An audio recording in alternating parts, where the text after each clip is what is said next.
ঘূর্ণিঝড় রেমাল আছড়ে পড়েছে সুন্দরবনে অর্থাৎ গাঙ্গেয় পশ্চিমবঙ্গে। আর তার কারণেই সকাল থেকে উপকূলবর্তী জেলাগুলিতে অতি ভারী বৃষ্টি শুরু হয়েছে। আর এই বৃষ্টির সঙ্গে বইছে ঝোড়ো হাওয়া। এরই মধ্যে বিপাকে পড়েছে গোসা ব্লকের লাহারিপুর অঞ্চলের শান্তিগাছি গ্রামের নর্মদা মণ্ডল নামে এক মহিলা। ওই মহিলা গর্ভবতী।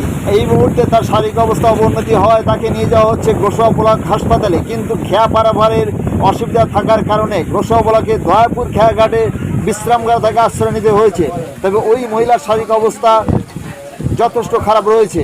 তবে কীভাবে এই নদী পারাপার করা যাবে এ নিয়ে চিন্তার ভাঁজ পড়েছে ওই পরিবারের লোকজনের কপালে।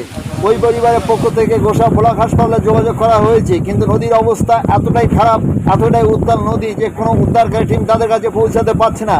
তবে উদ্ধারকারী টিম সূত্রে খবর তারা চেষ্টা করছে ওই মহিলার সঙ্গে যোগাযোগ করা এবং তাকে উদ্ধার করে গোসা ব্লক হাসপাতালে নিয়ে আসার, কিন্তু নদীর যে অবস্থা সেটা সম্ভব হয়ে উঠছে না। পাশাপাশি পরিবারের পক্ষ থেকে আশা কর্মীদের গাফিলতির কথা বলা হয়েছে। তবে গ্রামবাসীদের অভিযোগ, আশা কর্মীরা আরও একটু সচেতন হলে এই সমস্যা এড়ানো যেত।